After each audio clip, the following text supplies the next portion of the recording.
Did you know that around 6 in 7 people worldwide suffer from insecurities at some point in their life? With insecurities ranging from all corners of life and resulting in anxiety, self-doubt, difficulties forming relationships, and even depression. One person might ask that with the world simply gaining more dangers, more worries, and more stress, what does the Bible actually say about this basic human nature of insecurities? First thing when discussing any topic like this is to start defining terms. So what is an insecurity? Well, insecurities are feelings of doubt, inadequacy, or uncertainty about oneself, one's abilities, or one's value. So let's break it down by discussing the 5 major types of insecurities, because by the time you're done watching this video, you'll be equipped with the knowledge, tips, and encouragement to combat your insecurities. So don't click off this video and stay tuned in to change your life for the better. We all know the feeling. You're sitting in a classroom, it's 10 minutes away from recess, you've got your bag on your back and just staring at the clock. But then, the teacher spots you. Hey class, before you go, I just want to ask one final question. Does everyone understand the question on the board? Huh? It's okay if you don't understand. There's nothing to be ashamed about. You look around, noticing that everyone is trying to not to make eye contact with the teacher, but then the teacher notices you. Hey George, have any questions? Well, wait, so volcanoes aren't just the Earth spot? The room fills with laughter, and even the teacher's laughing. But your question was so dumb that the teacher makes you stay back for disturbing the class, and then you just go with it so that no one finds out that you're actually being serious. No!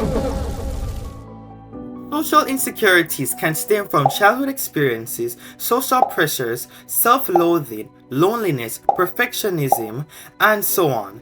Now, in the Bible, it addresses feelings of inadequacy, fear, and lack of confidence in a variety of social situations, often using terms such as anxiety, fear, crumbling, and grudging to portray the emotional states related to insecurity instead of outright saying it. One such example is found in the character of Jeremiah.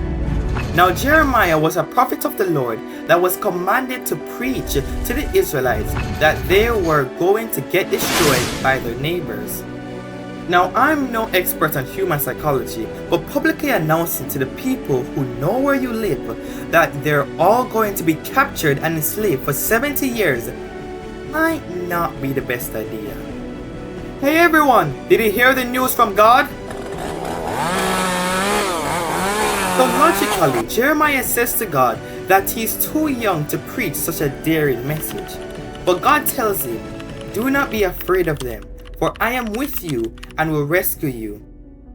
Now the God of the Bible formed you in the womb and knows what purposes he has for you, even if it goes against the norm in your society or culture.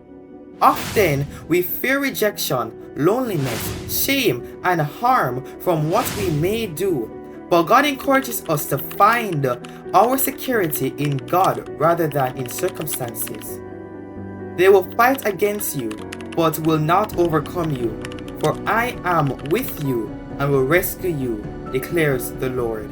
A recent study by the University of Sydney found that humans are hardwired to think that strangers are staring at them, which is known as the spotlight effect. With unrealistic beauty standards, comparisons, bullying, and social media creating this gap between the self-confidence we pretend to have and the constantly diminishing self-acceptance of our own bodies. There is often an inward desire to appear perfect before everyone. The irony is that trying to ignore our insecurities often leads to others falling into the same trap by trying to compare themselves to you. In 1 Samuel chapter 9 verse 2, Saul was referred to as the most handsome and tallest young man in all of Israel. Now besides the glaze being deeper than Dunkin's Donuts, Saul would be considered the perfect leader, as more attractive people are seen as smarter, better, and more capable even if it's not necessarily the case. But then God chooses this scrawny kid to be the next king of Israel. He might not be the tallest, or the most powerful, or the most handsome. Okay, we get it.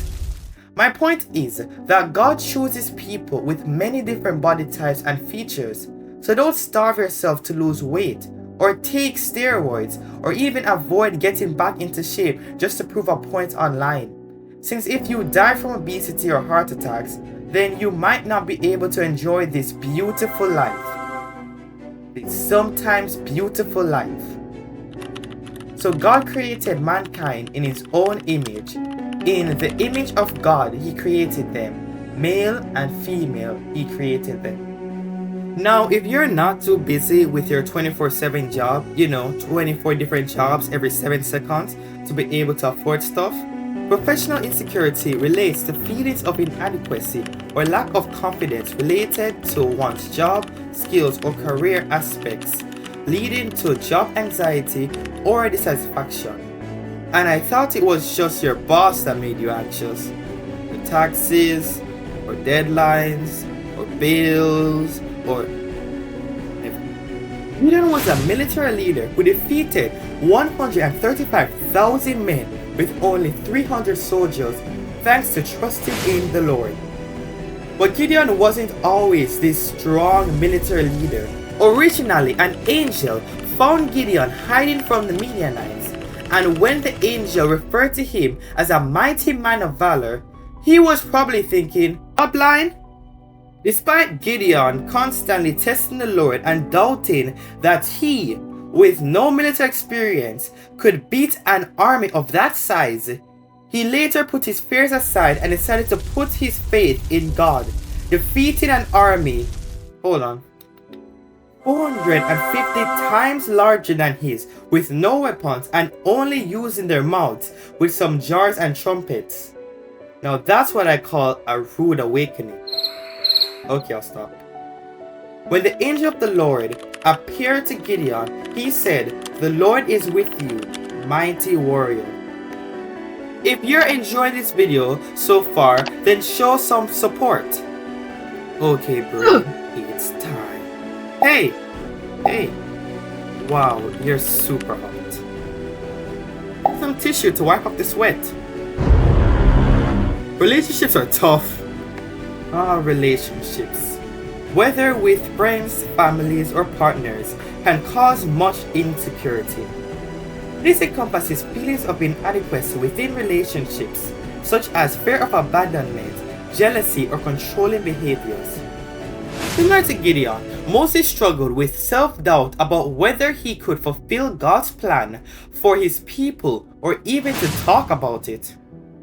But another issue he had was with his siblings Aaron and Miriam. Now, if you don't remember these characters, I don't blame you. They kind of cut them out of the Bible sometimes. The Israelites were wandering through the desert and spent most of the time complaining to, you guessed it, Moses. Now, Moses had a bit of a temper, so when thousands of people are complaining about food, water, and meat every single day for weeks and eventually years, well, that might have stressed them out a bit. Just a little. On one of the days, even Miriam and Aaron complained and talked bad about their own brother.